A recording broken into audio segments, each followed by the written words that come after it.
Dominic here, back with the Overhead Athletic Institute. Today we're going to talk about what our early rehab exercises should look like for our throwing athletes.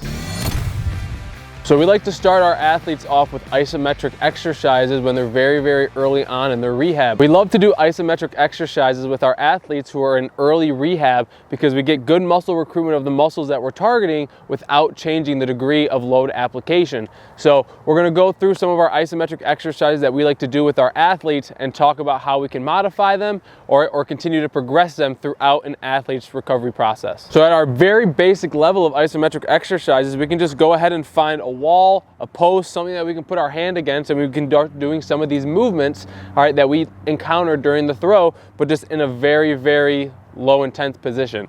So we can go ahead and start with external rotation, tuck our elbow in at the side, roll the shoulder back, and then we're just setting our hand here and we're just trying to push the hand out into the fence. Now make sure that when we do this, that we're not pushing out this way, but we're pushing out this way. So we're almost trying to take this pole back into our shoulder. All right, so we can do external rotation there. We can go ahead and flip around, put the pole on the inside of the hand, do internal rotation, so pulling in, again, not pushing this way, but rather pushing this way as we do this isometric. We can do abduction, so we can stand next to the pole, push out into the pole. All right, we can also do extension to get a little bit of parascapular work. Stand with the hand here, push back. All right, some of these isometrics should be about 15 to 20 second holds depending on how much recruitment we're looking for. As you continue to progress through your rehab, you can begin to increase the amount of time or the duration of the exercise. So a way we can go ahead and progress these exercises and to make them a little bit more specific to the demands of the throw is go ahead and get down into a 90-90 position. So we'll go ahead and lay down here. All right, we want a box or a foam pad, something we can set our elbow on. Right here, we want that hand in the scapular plane, so just falling out in front, put our hand up to the pad, and then we're pushing back into the pad. Make sure that when we do this, we keep our shoulder down and we push consistently into the pole.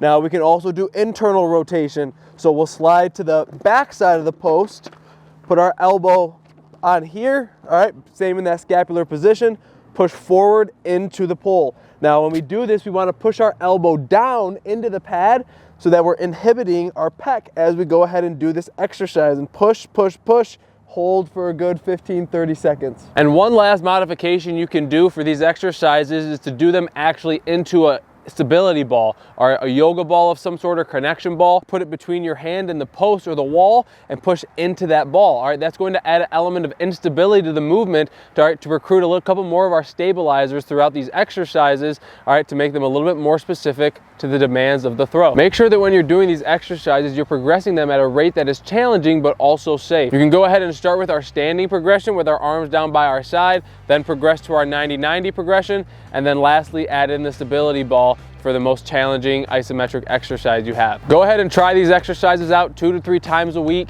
All right, and if you want a more individualized rehabilitation program, go ahead and comment Healthy Velo, and we'll reach out to you with some of our remote training options or an evaluation that we can do to make sure we're getting you to where you need to be.